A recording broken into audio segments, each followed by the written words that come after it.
بسم اللہ الحمدللہ اللہ اکبر مشکل کائنات مشکل آخون زیادہ دین محمد اسلام قبول کیجئے۔ بہت اچھا لگتا ہے کہ آپ میری بات سنتے ہیں۔ اللہ کرے کہ میری گفتگو آپ کے دل دماغ میں اتر جائے، آپ کے دل میں اتر جائے اور ہر کسی کو اتر جائے۔ اللہ ہمیں نیک کر دے اور ایک کر دے۔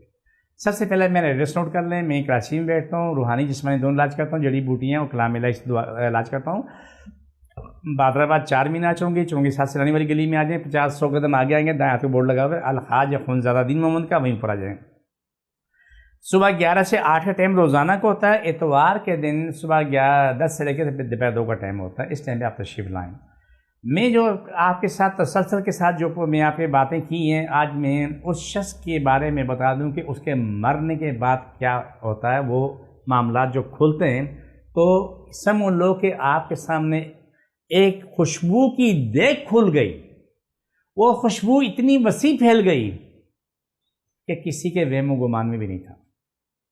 کیا ہوا؟ اس کے مرنے کے بعد پتہ چلا کہ ان کے شاید کچھ بیٹوں کو پتہ تھا، کچھ کو نہیں خبر تھی۔ یہ خاموشی سے سارے کام کرتا تھا۔ اس نے دنیا میں کتنی مسجدیں بنائی کوئی نہیں جانتا۔ ہر مسجد میں مہینے کا پیسے جاتا تھا، یہ کوئی بھی نہیں جانتا، لیکن جو بھی اس نے کمایا تو یہاں تک میری عقل کام کرتی ہے، اس نے 50% تو اللہ کی راہ پہ خرچ کیا۔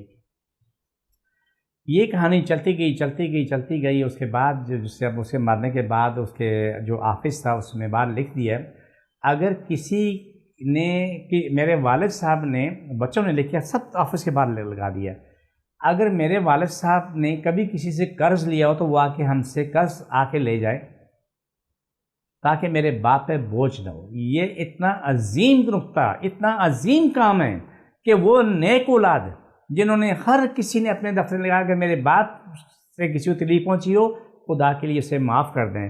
میرے باپ سے خطا ہوئی ہو، خدا کے لیے میرے باپ کو معاف کر دیں، وہ دنیا میں نہیں ہے، اس کی بخشش کی دعا کریں۔ اگر میرے باپ نے کبھی کسی کو یاد ہو کہ میرے باپ نے 1 روپیہ بھی ان سے لیا ہو تو خدا کا واسطہ آ کے ہم سے اس سے زیادہ لے لیں۔ مہینے گزر کے کوئی بھی نہیں آیا، لیکن مہینے کے بعد کچھ لوگوں کی لین لگ گئی۔ وہ لین کیسے لگتی ہے؟ پہلے اس نے کتنی مسجدیں بنائی ہیں کوئی نہیں جانتا۔ ہر مسجد میں مہینے میں اتنے پیسے جاتے تھے کہ مولوی صاحب کی، وہاں صفائی کرنے والے کی، مؤذن کی، سب کی تنخواہیں دے کر بھی وہ پیسے بچتے تھے۔ وہاں ایک اس نے اپنا منشی مقرر کیا تھا جو منشی سارے کام دیکھتا تھا، لیکن اس وعدے کے ساتھ یہ کسی کو پتہ نہ چلے کہ یہ کون کر رہا ہے، کون کروا رہا ہے، کون کر رہا ہے۔ جو پوچھیں بولا جی اللہ کا بندہ کر رہا ہے، جو پوچھیں یہ اللہ کا بندہ کر رہا ہے، نام کیا پتہ نہیں۔ یہ وہ دنیا ہے، وہ لوگ ہیں جو جنت یہاں سے بنا کے آگے چلتے ہیں۔ یہ وہ مخلوق ہے جو یہاں سے جنت بنا کے آگے جاتے ہیں، وہ اپنی جنت میں جا کے رہتے ہیں، لیکن نموش نہیں ہے، مشہوری نہیں ہے۔ جیسے کسی کو 500 کے نوٹ دیتے تھے نا، اس کے ساتھ تصویروں تاکہ تھے، اخبار میں لگاتے تھے، دیکھے فلانے کی میں نے مدد کی، 500 روپے اس کو دیے۔ یہ جہنم ہے، جنت نہیں ہے۔ یہ مدد نہیں ہے، یہ اذیت ہے، اس غریب کی اذیت ہے، اس کے لیے ذلالت کا سامان ہے جس کی مدد کرو لیکن ذلیل کرنے کے بعد مدد کرتے ہو۔ یہ راستہ غلط ہے۔ 1 مہینے بعد جو لین لگتی ہے وہ کس کی لگتی ہے؟ قرض لینے والوں کی نہیں، ان لوگوں کی لین لگتی ہے کہ یہ فلانے صاحب ہمارے گھر میں مہینے کے 10-20 ہزار روپے مہینہ دیا کرتے تھے، ہمارے گھر کے چولہے ٹھنڈے ہو گئے، اب ہمارے پاس پیسہ نہیں ہے۔ ہم پہلے نہیں آئے کہ غم تازہ تھا، ہم آ کے بولتے تھے نامناسب تھا کہ آپ کے والد صاحب ہمیں اتنے پیسے دیا کرتے تھے اور فلانا صاحب ہمیں آ کے دیا کرتے تھے۔ وہ اس طریقے سے جو آ کے دیتے، خاموشی سے کسی کو خبر نہیں ہوتی تھی۔ ان کو بٹھایا، عزت سے بٹھایا، احترام سے بٹھایا، ان کو چائے منگوا کے دی، بسکٹ منگوا کے دیے، ان کو خاطر تواضع کی، بڑی عزت کی، احترام کے ساتھ دروازے بند کر کے بندے کو بلاؤ تو آیا، بولا کہ آپ نے بلایا؟ بولا ہاں بلایا۔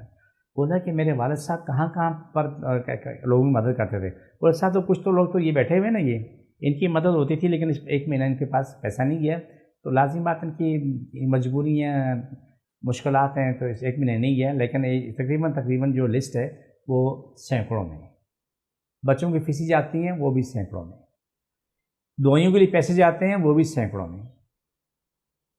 بیٹوں نے رونا شروع کر دیا، انہیں فوراً بولا جہاں جہاں میرے باپ نے پیسہ دیا ہر گھر میں پیسہ پہنچاؤ اور مجھے آ کے جواب دو کہ کس گھر میں پیسہ گیا اور کس گھر میں نہیں گیا. جس گھر میں پیسہ نہیں سب کو بولا کہ آپ مجھ سے وعدہ کریں, آپ میرے بزرگ ہیں, میرے لیے قابل احترام ہیں. یہ ہاتھ جوڑتا ہوں, اگر کسی گھر میں پیسہ نہ ملے نا سیدھا میرے دفتر میں آ کے پہنچانا, کوئی نہیں روکے گا.